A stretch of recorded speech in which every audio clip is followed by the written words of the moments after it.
Alright guys, Wwe Championship here, and tonight I'm going to be reviewing WWE Survivor Series 2019. Remember what I said yesterday? If this show's any good, I'll review it. Here I am right now, talking about it. So Survivor Series 2019 is arguably, well to me at least, probably one of the most looked forward to Survivor Series for years. Like the fact that they brought NXT into the fold and did this brand supremacy thing. Now, the brand supremacy thing doesn't interest me. It's never interested me. But the idea that NXT are now in the fold excites me because I love NXT. NXT is my favourite. I love AEW, and it's tough to say that I don't prefer AEW. But NXT is consistent. It's got great action, great work rate. It's my favourite wrestling, really. I love New Japan as well, but NXT's niche and it's quiet and it's only an hour, although it's not an hour anymore. But yeah, I love NXT, so it was nice to see NXT in the fold this year. That's why I look forward to it so much. And this show had a lot of potential, like a real amount of potential. There's a load of matches on this show that you could argue would be really, really great contests. And as we go through the show, we got a couple. So I should probably just get into the show. So obviously this year it was about earning points for your brand, because brand supremacy. Brand supremacy, the biggest problem with it to me, and this will kind of be there throughout the show, is that it neglects storylines, especially in NXT.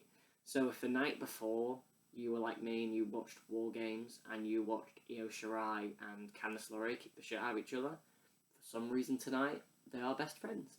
So at least they didn't have Dakota Kai on the team, I suppose. Because if they had Dakota Kai on the team, then it would have made no sense and I probably would have turned it off. But it took all the fibre of my being not to stop watching when I saw Shirai and Candice, to be honest. But I digress.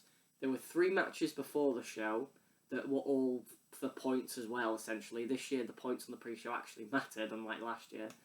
So what we had a 3-way between Lio Rush, who was representing NXT, Kalisto for SmackDown, and Akira Tozawa for Raw.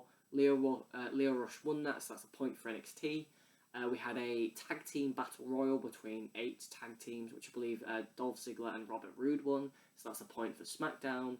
And then we had a 3rd match, which was the Tag Team Champions match, which got pushed to the pre-show, which really pissed me off, because I really wanted to see the Undisputed Era, the Viking Raiders, and the New Day on the main show. Got pushed to the pre-show. So I haven't seen it. I haven't seen any of the pre-show matches, which made me really angry. But I was playing Overcooked at the same time with my partner, so that was probably more fun than the pre-show would have been, because it's 2 hours of my life I'd never get back. But anyway, the Viking Raiders won that match, so each brand had a point going into the main show. And as the main show kicked off, we found out our first match on the show would be the 5-on-5-on-5 women's matchup. This is going to be tough. I'm going to try and do this offhand. I've got a list here, but this is just in case I need it. So the 5 team members for Raw were Charlotte Flair, Natalya, the Kabuki Warriors, so Kairi Sane and Asuka, and Sarah Logan. For SmackDown, it was Sasha Banks, Lacey Evans, Dana Brooke, Carmella, and Nikki Cross. And then for NXT, it was Captain Rhea Ripley, Io Shirai, Candice LeRae, Bianca Belair, and NXT UK's Toni Storm. This match to me was pretty good, and I thought this match would be a complete clusterfuck, to be honest. So these women did a really, really good job of making it not look completely congested and just mishmashed together. I'm going to run through the eliminations, because there's like 12 eliminations. I can't remember every single one. I do believe the first one was Nikki Cross. So essentially everyone did a big schmoz and everybody got in the ring and Nikki Cross hit a purge. And then I believe she eventually got rolled up by Bianca Belair. So Bianca Belair eliminated Nikki Cross, putting SmackDown down to 4. And then Bianca Belair got another elimination, hitting a 450 splash on Sarah Logan after she got some time to shine as well. Probably one of the matches where Sarah Logan's been given the most ring time, and I don't think she got that much ring time. She's been off TV for so long, I just forgot what she looked like. She's now got tattoos and everything. She's a great worker. What's her name? I can't remember what her name was on the Indies. I'm so sorry. I think it was Nikki something. Sarah something. I am so sorry, I forgot what her indie name was. But she's a good worker. She's a really competent, consistent worker. That if you put someone in the ring with on a house show, they'll give you a match, a competent wrestling match. She's not too flashy. She's just a competent worker. Anyway, she was eliminated by Bianca Belair. Then we had, I believe, I'm going to have to scroll down here.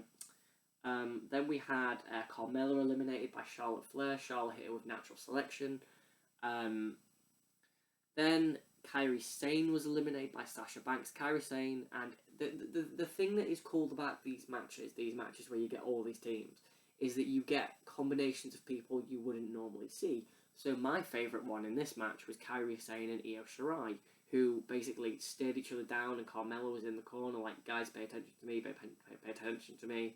And like Io Shirai and Kairi Sane, I nearly got like I did with Kairi Hojo then. Kairi Sane were just like, no, we're the best Japanese wrestlers ever. Well, it's tough.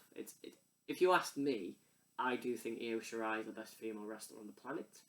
Asuka, Kairi Sane are very close, but I mean Tessa Blanchard is another one who's very, very close. But yeah, Kairi Sane was eliminated by Sasha Banks with a Meteora. She went for the insane elbow, missed it. Sasha Banks killed her with a Meteora. Then we had Dana Brooke being eliminated by Asuka. Dana Brooke was so useless in this match. She just got in the ring. Asuka just gave her a spinning head kick and knocked her out and killed her. Asuka then got into a confrontation with Charlotte Flair, who's on her team. She's on Team Raw. So she sprayed poison mist in her eyes. Charlotte was reacting like she'd, I don't know, like a baby had been sick on her. It wasn't her finest moment. And then Asuka just left. So she's gone. As Charlotte Flair's like, oh my god, it's everywhere. Lacey Evans gives her the woman's right. Still the worst finisher on WWE television. She gave her the woman's right and pinned her. So Charlotte Flair's eliminated. So that meant that Raw were down to 2. SmackDown had 3, I think, at this point. No, SmackDown had 2 and NXT had 3, because I forgot to mention this. Before anyone had been eliminated, Candice LeRae and Io Shirai were down on the outside, and they were both injured. They were right next to each other. They were both holding the exact same body part. I believe it was their knee or the back of their head. They were both, and they just got both taken backstage. So NXT were down to 3. That was very weird, but it explains why towards the end of the match. So after Charlotte Flair was eliminated by Lacey Evans was eliminated by Natalya. Just a schoolgirl, I believe. There's a lot of schoolboys in these matches. It's just the easy way to do it. Toni Storm, then essentially what happened was Lacey Evans was... after Lacey Evans was eliminated, there was only 1 SmackDown woman left and only 1 Raw woman left against 3 NXT women. So Sasha and Natalya worked together to eliminate some of the NXT women. They eliminated Toni Storm. Natalya, I believe Natalya locked Toni Storm in the sharpshooter and Toni Storm tapped out. Really, one of my saddest kind of things about this match was the fact that Toni Storm got very little time to shine. She did very little. She did her Germans, which are excellent. They're great Germans. But yeah, she did very little. So she was eliminated. Then Bianca Belair was eliminated by Sasha Banks. I can't remember how. I think she just schoolgirled her again. Then Rhea Ripley was the last one for her team. So you've got Natalya, Rhea Ripley, and Sasha Banks. Sasha and Natalya obviously worked together, as I said, to eliminate Toni and Bianca. Then Sasha turned on Natalya, just gave her a forearm and pinned her, just beat her with a forearm essentially. So it was down to Rhea Ripley for NXT and Sasha Banks for Raw. Sasha Banks for SmackDown, sorry. They had a really good little end segment, really, really good. I'd love to see like a singles match at some point between the two ladies. But what happened was Sasha the referee was distracted because Candice at one point as well, Rhea actually did the cloverleaf, the holding cloverleaf, which is a really good submission finisher, and she should keep that and only pull it out every now and then because it's a really good submission finisher.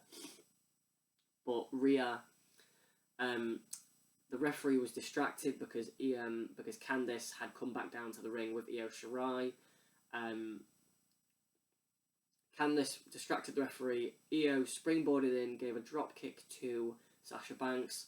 Rhea Ripley got in the ring, gave Sasha Riptide 1, 2, 3, right on the shoulders. 1, 2, 3. Rhea Ripley wins. Team NXT gets a second point, so it's 2-1-1. I thought this match was pretty good. I think they did a really good job of giving most women a chance, especially Bianca Belair. She looked really good here, as she did at War Games. Rhea Ripley is a star after this weekend. She could, to be honest, just go to the main roster and they'd ruin her because they'd give her a silly gimmick and they'd have her lose a lot. Rhea Ripley looked really good, as I said. Bianca Belair looked really, really good. As far as the Raw women, I suppose Asuka was protected well. The SmackDown women, I suppose Lacey Evans got a pinfall. Sasha and Natalya looked intelligent.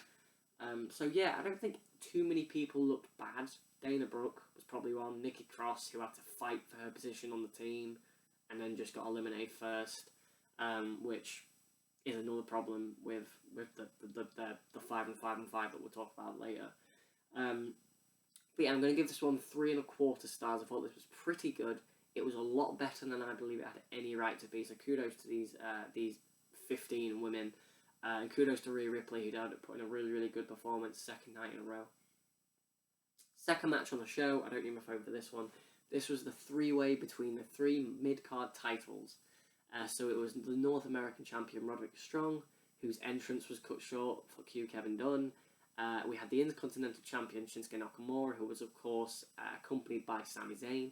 And we had the United States Champion, AJ Styles. This, as most people said, or as Corey said, is like a dream triple threat match. You've got three really technically gifted men, technically gifted athletes, who all are great at their craft and great at different aspects of it. AJ is phenomenal, pun intended, at kind of everything. Roddy is like a cardio man, and Nakamura is your strong style striker, and all three men had a very, very good match here.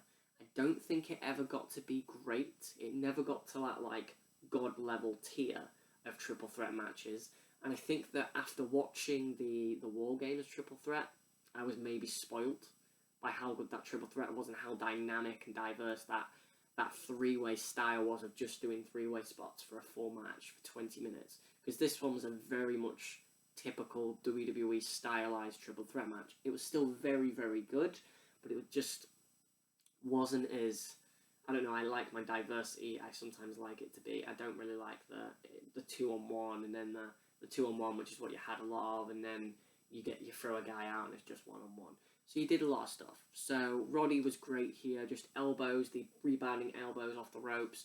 And Styles was awesome. Ushika Roshi's, he went for a calf slicer at one point. Styles, Nakamura killed Strong with a Kinshasa that Strong kicked out of.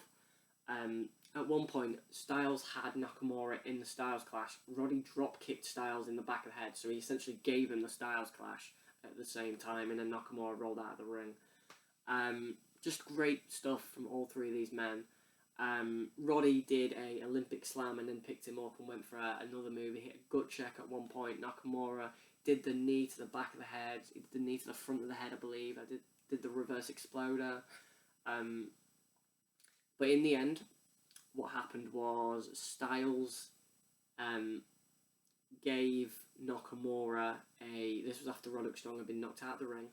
Styles gave Nakamura a phenomenal forearm.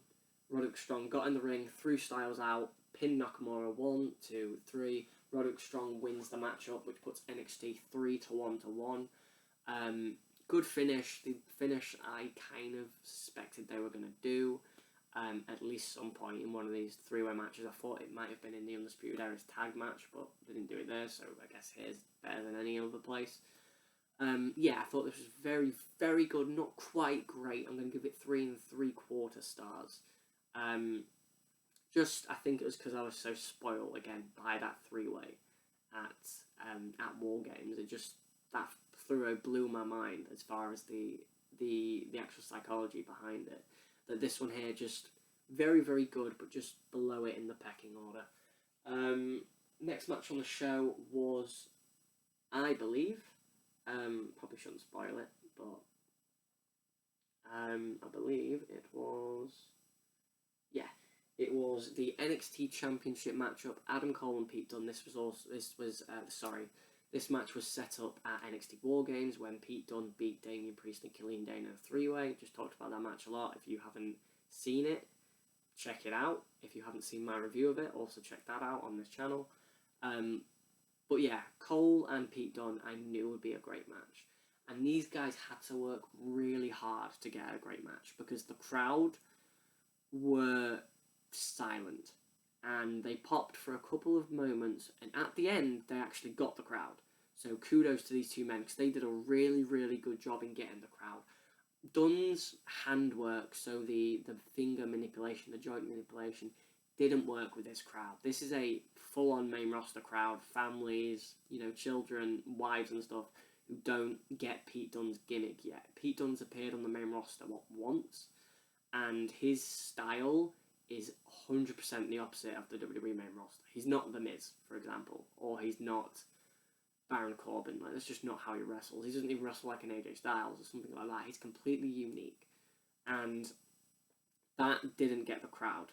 They did near falls off of moves. So Adam Cole hit a last shot to the front of Dunne, not to the back of the head, but to the front, to the face. And it was a 2 count, and the crowd had no idea, essentially, what happened.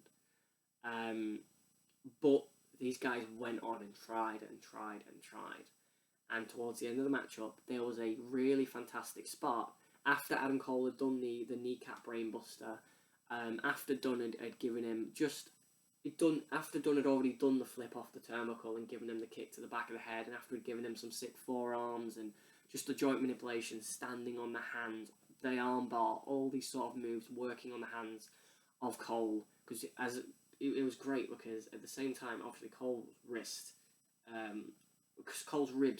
were damaged from the War Games match, from the red crash through the 2 tables off the cage, but he was also working on the hands because that is Pete Dunne's gimmick. Pete Dunne gave him an X-Plex, and Cole landed right in his ribs, and he paid attention, and the announcers paid attention to that, and it was all really, really good. Towards the end of the matchup, Pete Dunne went for that moonsault he does off the top rope for a second time. Adam Cole had it scouted, and he hit a super kick as Pete Dunne was in midair, and that is where I think they finally got the crowd. And at that point, I was like, right, this is now a great match, because it's finally got that crowd heat. It's really got that crowd momentum. Dunne hit a bitter end that was kicked out of. 2 nights in a row, someone's kicked out of the bitter end. That was such a protected finisher. It was fine, because it worked in this match.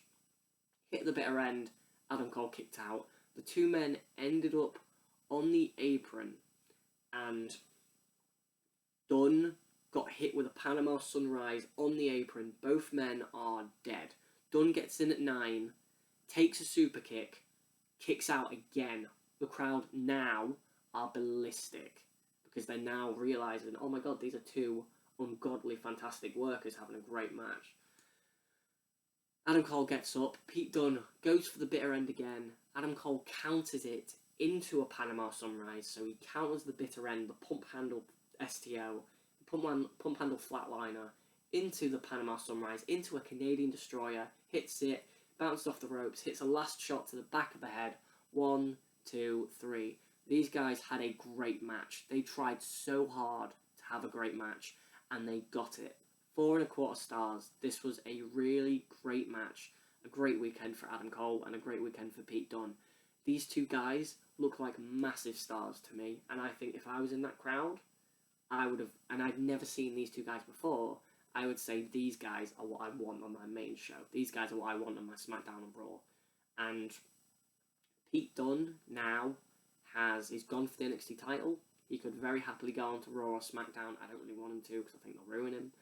But he's at the point now where in NXT he's lost a couple of matches, and maybe that bump to the main roster can give him a fresh start, go after a title, and just go haywire with him, because he is a future world champion if they give him it, because he's 25, and he is one of the best wrestlers in the company. He's a genius. He is breathtaking to watch, and he is completely different from anyone on the main roster. 4.25 stars, great match, great weekend for both men. Great weekend for the Undisputed Era as a whole, but great weekend for both men. Great match. So happy that this match, because I was watching this match and I was almost myself willing it to be a great match. When I see the kick out of the last shot on the bitter end, I'm just like, these guys are trying so hard to have this great match. And on that spot, when Dunn missed the moonsault and he got super kicked, that was when it became a great match to the crowd. And the Panama Sunrise on the apron, they died, the crowd killed him for that. The crowd loved that, and then the crowd loved the finish. They loved the counter of the bitter end of the Panama Sunrise, which makes no sense, but it looks so good when you see it. Like, it's hard to look at, but it's so pretty. And then these guys, I'm just so proud. I'm always proud. Like, they worked so hard to get this great match, and they got it. So 4.25 stars. They deserve that 100%. Absolutely great match.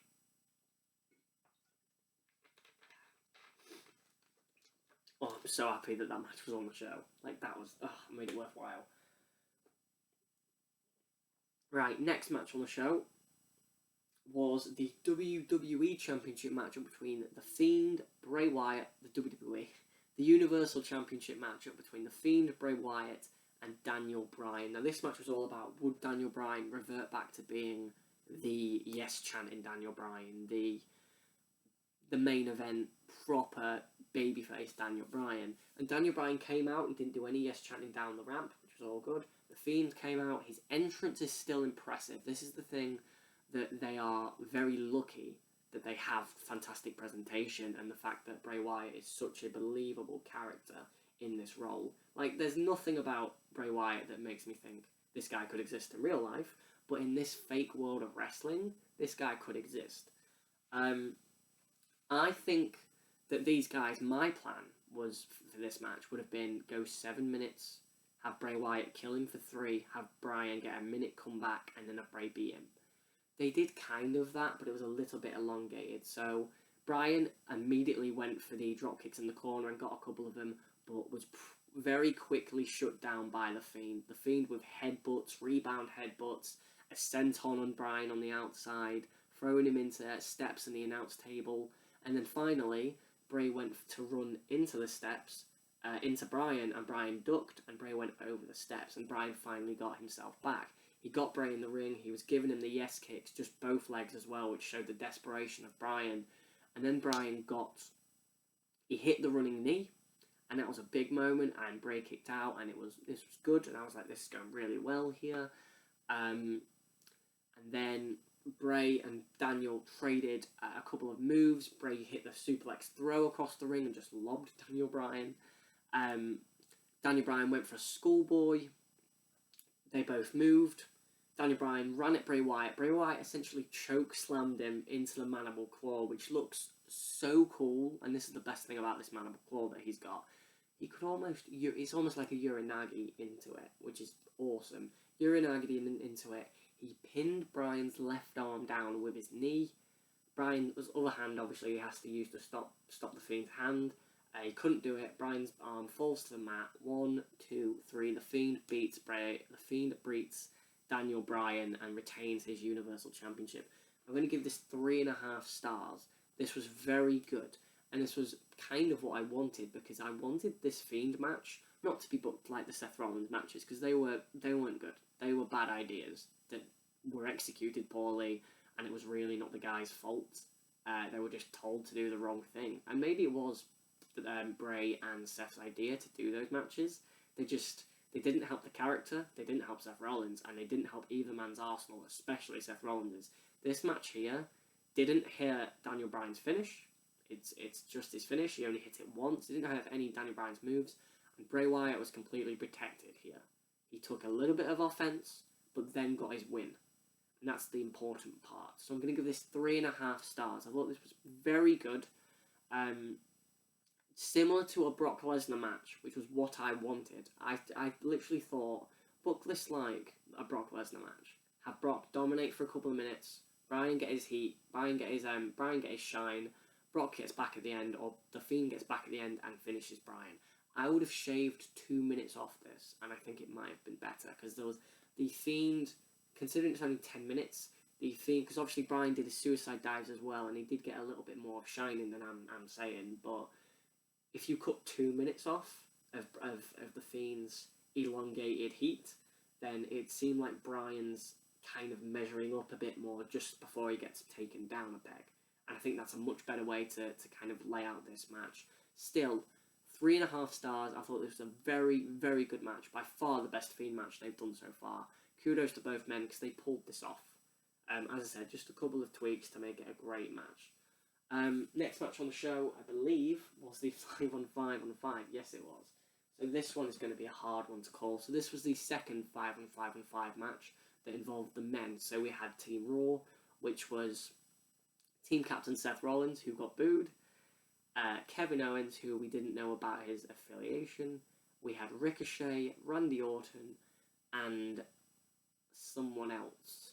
Oh god, he was the last person, sorry. Who was it? It's Drew McIntyre. Totally forgotten. Team SmackDown was Shorty G, Mustafa Ali, Baron Corbin, Braun Strowman, and Roman Reigns. And in Team NXT was decided on the pre-show, and it excited me when I saw this Team NXT. It was the captain Tommaso Ciampa, Keith Lee, Damien Priest, Matt Riddle, and the NXT UK champion Volta. Now, when I saw Volta, I thought, okay, there's loads you could do here, because Volta is unbeaten, right? So you can have him eliminated, because I didn't think Volta would win, but he could have been a really important wild card, and maybe he could have won. But there are guys in there, like Braun Strowman, if he eliminated Volta, I wouldn't have cared. That's a good elimination. And we had stuff in this match similar to the first one where you get your cool pairings that I really enjoy. You had Walter and Braun Strowman, Walter and Drew McIntyre. You had Seth Rollins and Tommaso Ciampa and Mustafa Ali at a point. And then you had Shorty G and Matt Riddle, two very clean-looking guys. You had some really, really good combinations. And the first elimination was just the one that kind of, I think it took the sales out of me a little bit, and it took the sales out a lot of the people in the crowd who chanted bullshit immediately after. The first elimination was you had Braun and Drew and Walter in the ring, and Walter had shotgun drop-kicked Braun Strowman into the corner. He just turned around and gets claymored by Drew McIntyre. 1, 2, 3, Walter is eliminated. Like, look, he didn't bury him because he got beat by Drew McIntyre, but Walter, like, I was so excited. Everyone was excited when Walter was announced. And the crowd chanted bullshit, and it was complete bullshit. But I digress. It's not that important. It's only wrestling. The next man eliminated, I believe, was Shorty G. He was eliminated by Kevin Owens, who gave him a frog splash, eliminating him, kind of suggesting that he was full-on aligned with Raw. And then we found out that he wasn't aligned with NXT when, as he's trying to get in the ring, Ciampa just suddenly catches him with Willow's Bell, the Apron DDT. 1, 2, 3, Owens is eliminated. So all that kind of tension and drama is kind of gone. So after 3 eliminations, I'm a bit bummed out because I've seen Walter eliminated kind of poorly. I've seen this kind of interesting storyline with Owens just vanish. So I'm a little bit bummed out, and these guys had to work quite hard to get me back into the matchup. And to be fair, towards the end they did. The next man eliminated was another NXT superstar. We had Damien Priest being eliminated. We had a big schmoz where everybody got in the ring. Damien Priest went for the reckoning on Randy Orton. Randy Orton countered it, switched through, and hit an RKO on Damien Priest. 1, 2, 3. He eliminated Damien Priest. Matt Riddle immediately got in and schoolboyed Randy Orton. 1, 2, 3. Randy Orton's eliminated. This was played up like a big victory, like a big coup for Matt Riddle, which it is because Randy Orton is Randy Orton. Randy Orton then just RKO'd Matt Riddle. And Matt Riddle did so little. That's kind of one of the downsides of this match as well. How little Matt Riddle did, how little Walter did, how little Matt Riddle did. Damien Priest did a little more than both of them, but still not too much. So Matt Riddle was pinned, I believe, by Baron Corbin. Yep. And throughout all this match, you had the Baron Corbin, Roman Reigns, we can't work together thing, which, I don't know, it just, this idea of supremacy, it bugs me so much when that stuff is going on. Like, you need a united team to really play up this gimmick, especially when you're going to have a finish like they did, which we'll get to in a bit. So, Damien Priest was eliminated by Randy Orton, as we said. Randy Orton was then eliminated by Matt Riddle with Schoolboy. Matt Riddle was pinned by King Corbin. Braun Strowman was counted out, so the three legal men were Keith Lee, Drew McIntyre, and Braun Strowman. Braun Strowman went to do the run around the ring, and he killed everyone the first time. He killed Ricochet, he killed Tommaso Ciampa, and he killed Seth Rollins. He went to do it again. He missed everyone except Keith Lee, who gave him a massive crossbody. Absolutely killed him. As Braun Strowman gets up, he gets hit with a Claymore by Drew McIntyre. Lee and McIntyre make it in the ring at 9. Braun Strowman is counted out. I thought it was a very good way to do it. That's how you protect someone. It's amazing they could do that for a SmackDown guy and not Walter. Ricochet was eliminated next by King Corbin, just by pinfall. I think he was just hit with the end of days. Ricochet, as said, did pretty well in this matchup. He was wearing his Nightwing costume. I think he actually got quite a decent amount to shine. He went for a 630 on Keith Lee. Keith Lee moved and he went into the end of days and got pinned by King Corbin. Mustafa Ali was eliminated next.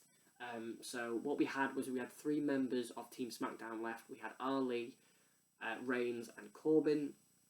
Corbin was jaw-jacking with Ali outside the ring after Ali had taken everybody out because it's his hometown, it's Chicago, and they gave Ali a little bit of a rub there, which was nice. And then Ali just gets in the ring and just gets curb stomped by Rollins, which the crowd absolutely hated.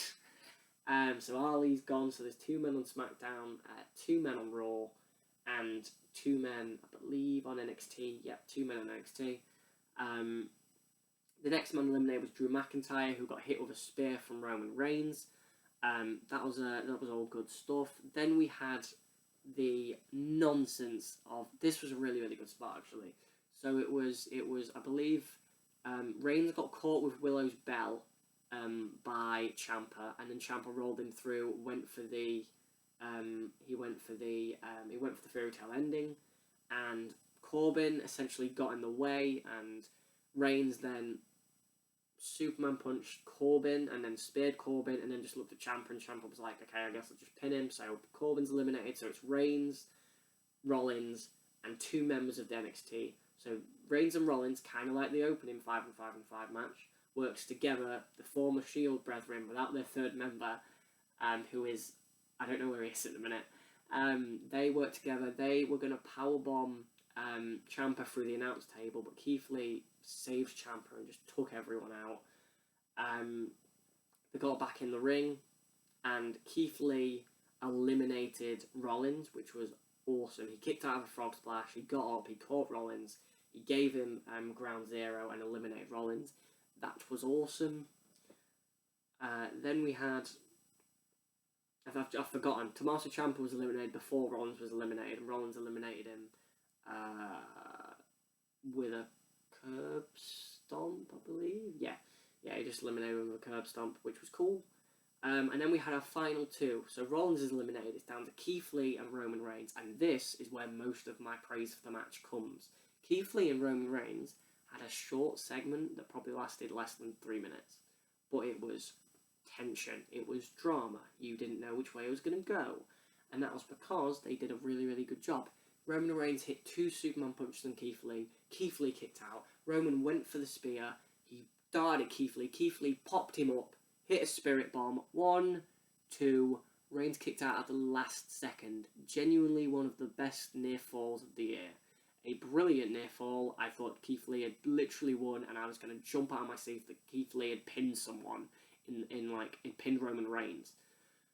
Keith Lee goes for a moonsault, he misses, Roman spears him, 1, 2, 3. I am not bothered about that finish. Keith Lee looked like a genuine star in this match. He only eliminated 1 man, that man is a former Universal and WWE Champion. He went toe-to-toe with Roman Reigns. Keith Lee looked excellent in this matchup.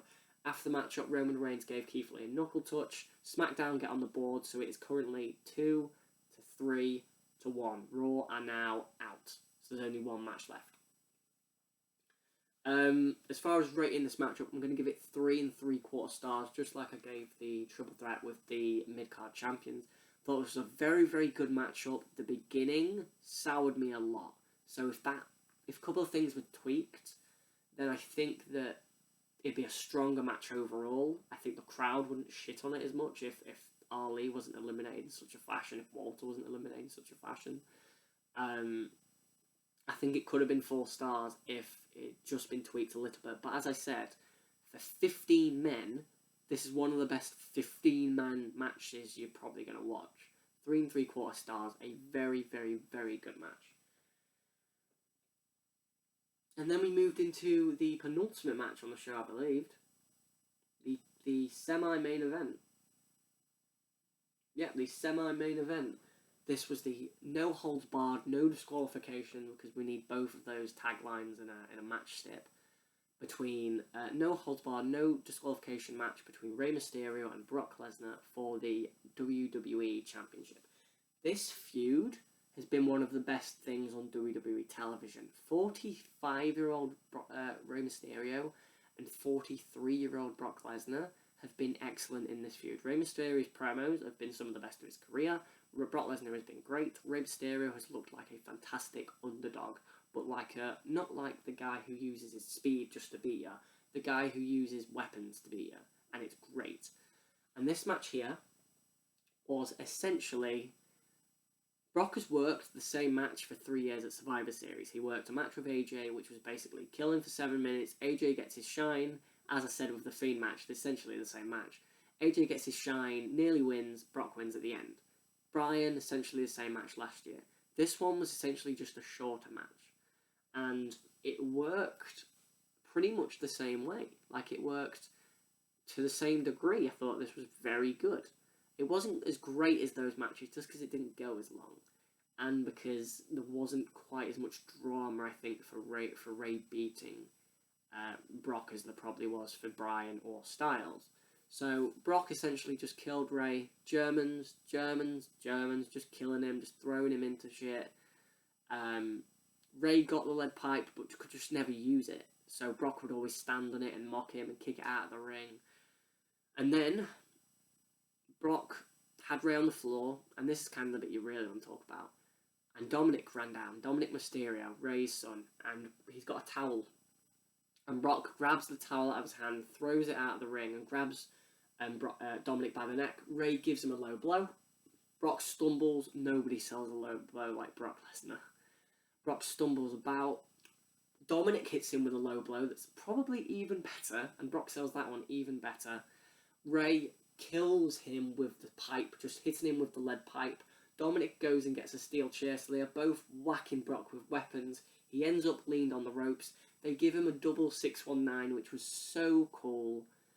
They gave him a double 619. Dominic gave him a frog splash. Rey gave him a frog splash. They both pile on top. 1, 2, kick out by Brock. That Keith Lee Spirit Bombs kick out was immense. As I said, one of the best kick outs I've seen all year. This was also a very, very good kick out that would have been the best kick out on the show if that kick out didn't exist. Drama. So they're like, oh my god, we need to do something else. Rey goes up top rope. Dominic goes up another top rope, but Dominic's so much slower. So Brock gets up, Germans Dominic. Rey jumps at Brock. Brock catches him. F5, 1, 2, 3. This went about 6.5 minutes. And this was fast-paced. It was fun. The Rey shine is probably the best shine Rey's had in about 15 years. And I thought this was a very good match. I'm also going to give this 3.5 stars. This was very good. Similar to that Fiend match. I'd prefer this to the Fiend match just because it was shorter. I think it was more to the point. The shine in this match felt a little bit more than the one in that match. But 2 very good title matches that didn't exceed 10 minutes. And it does just kind of show sometimes. I do like matches that are over 4 stars. And in the future, I would like title matches to be 4 stars. Obviously, I got an NXT title match that was 4.5 or 4.25. Sorry, but it's 2 very good matches. I shouldn't be too critical. 2 very good title matches that both told the same story, just in a kind of different way. Very good stuff. And then we went into the main event, which was the triple threat match between the 3 women, which I was quite shocked was the main event, to be honest. Shayna Baszler, the NXT Women's Champion, Bayley, the SmackDown Women's Champion, and Becky Lynch, the Raw Women's Champion. And to be honest, this is the biggest damper on the show. Like, the crowd did not care for this match. They were not bothered about anything that happened. And this match to me felt... This was a competent pro wrestling match, is what I called it in my mind after I watched it. This was a competent, good, probably not even good to be honest. This was a competent wrestling match that... It's above the level you've seen on a house show, but this was a competent match. But as a main event of Survivor Series between 3 champions who've all got 5 years at least in wrestling experience, this should have been much better. Becky Lynch is a very good wrestler. Bayley's a very good wrestler. And Shayna Baszler is a very good wrestler. And I expected more from these 3 women. Maybe it's because I was so spoiled by the other 2 triple threat matches I'd seen in the last 24 hours. But yeah, I just expected a little bit more here. They did some stuff. So Bayley did it a Bayley to Belly, and Bayley's got this new entrance, and she's got like this kind of Jasmine-esque kind of headget dress, and it's just a bit weird. And Shayna, was great, and she hit her on knees and stuff, and she kept going for the Kirifuda clutch, and Becky kept going for the armbar, and it was just kind of there. Like, there was nothing flashy or dramatic or main event of Survivor Series in this match. So the last 2 years, well, to be honest, Survivor Series 27's 5-5 was a bit stingy, but last year's main event, the Bryan Brock match, felt like a main event of a big show. The 2016 match, the main event was Goldberg and Brock. At least that felt like a big match. This match here, in the end, what happened was Baszler just dominated and just beat everyone, is essentially the story they told. Baszler did all the gut wrenches and stuff in the match, and she gave Becky Lynch a gut wrench suplex onto the announce table, right on the monitor. She got in the ring. Bayley went for an elbow drop. Baszler caught her in the Kirifuda clutch. Bayley tapped out. No drama, no tension. Just sort of ended. I don't think this was these women's fault. I just couldn't... it got time. This match went 18 minutes or 17 thereabouts. So these women got a lot of time. They could have had a very, very good match. I've seen plenty of 3-ways better than this. I've seen plenty of 3-ways worse, but I've also seen plenty of 3-ways better. Shayna Baszler wins. Anyway, I digress. Shayna Baszler won the match, and that meant that NXT got 4 points, SmackDown had 2, and Raw had 1. You can see why they've given NXT so many points. I did a bit of a marky thing. Like, I don't mark that often these days because there isn't a lot to mark about, especially on the main roster. But the NXT title match got me to mark a little bit, and Rey Mysterio nearly winning the WWE title got me to mark a little bit. And the NXT guys winning, so Strong winning, Ripley winning, Baszler winning was a little bit more I thought was more going to happen. But yeah, it was nice to see NXT win. You know why they've done it, because they want to kind of show NXT as this dominant force so that Wednesday nights they look much more appealing than AEW. Hey, NXT this week should be interesting. I do want to see where they're going with the angles from War Games and from Survivor Series. After the matchup, anyway, Shayna Baszler was attacked by Becky Lynch. Becky Lynch tripped her up on the table, threw on the other table, and then gave her a leg drop through the announce table. A way to end the show, very peculiar, very anticlimactic way to end the show. Bayley just tapped out, and there's just no drama. I'm going to give the match 2 3/4 stars. It was a decent professional wrestling match that had no drama whatsoever, no tension. The crowd weren't excited at all, and it just sort of ended the show on a bit of a blip. And unfortunately, when a show ends and you think of that as the last image, it's a bit sad because there's a lot of quality on the show. The NXT Championship match is great. The 2 title matches, the world title matches, are both very good. And then you've got the 2 5-5 matches, which I've said one was 3 1/4 stars, and then one was 3 3/4. You've also got that 3-way, where I said was 3 3/4 as well. So there's not a bad match on this show. The weakest match is clearly the main event, which is just kind of there, and you can skip it if you're not that bothered. But I would recommend giving the show a watch at least once if you're interested. If you're short on time, please watch the NXT Championship match. 14 minutes of your life that you'll love spending on that match. And then I suppose the second thing I'd suggest watching would probably be the men's 5 and 5 and 5. Just because that match made stars as much as it killed a couple. So I think the main stars that I can take from the show, Pete Dunne and Adam Cole both felt like stars. They both looked immense. Keith Lee is the big one. Keith Lee, after getting that knuckle touch from Reigns and nearly pinning Roman Reigns and pinning Seth Rollins, he felt like a massive star in this show, and I think he might be the next man in line for an NXT title shot after Tommaso Ciampa. Ciampa felt good in this show as well. The other NXT guys, I guess, just Rhea Ripley and Bianca Belair, actually, I'd say they're the two. Io Shirai and Candice, I suppose, outsmarted everyone. I guess Roderick Strong as well, but his win was a little bit cheaper. But yeah, definitely Keith Lee, Pete Dunne, Adam Cole, and Rhea Ripley are the stars, I would say, of this show. So that is Survivor Series 2019. In the end, NXT won pretty convincingly, which may be a bit surprising to some people. They didn't clean sweep, obviously. They didn't clean sweep on the main show either. They lost one match on the main show, the big 5 and 5 and 5, which would argue is the most important, even though it wasn't the main event.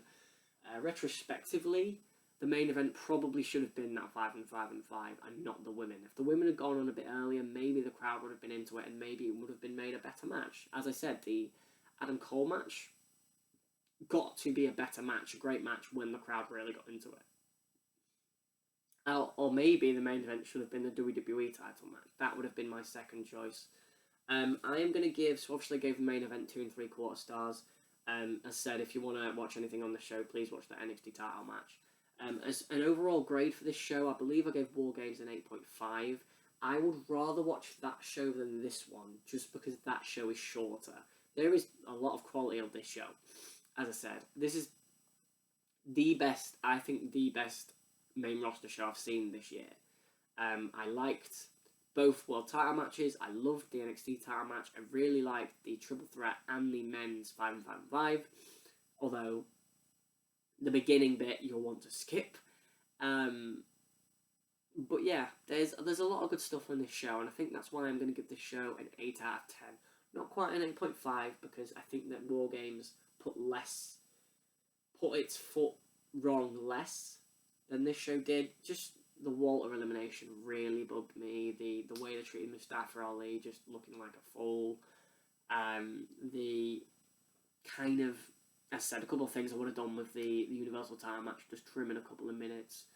The main event, kind of just lackluster main event. But yeah, an 8 out of 10, a very good WWE pay-per-view. I'm so happy to report that this was a WWE pay-per-view that was worth my time. And it was only worth 3 hours and a half of my time. It wasn't even worth 4 hours of my time. So I would appreciate it if WWE put a pay-per-view on like this. It was only 3 hours every month. Thanks for watching, guys. This has been Rovers. Like, comment, and subscribe for more. Tell me your thoughts. What do you think to my channel having videos again? What do you think to the Nxt Championship match? What did you think to the 5 and 5 and 5 match? What do you think to the formula of having all 3 brands on the show and having so many people on the show? Because this show's probably got 40 or 50 people on it. Even if you count the pre-show, because there's 12 in the Battle Royal. There's more than 12 in that Battle Royal. What was your favourite match on the show? What did you think to no titles changing hands? It's pretty expected. Which was your favourite match on the show? Who's your favourite champion? Which is your favourite brand? What did you think to Keith Lee, Rhea Ripley, Adam Cole, Roman Reigns obviously winning the match for his team? I guess that's it, guys. Thanks for watching. This has been Volva Rosselot.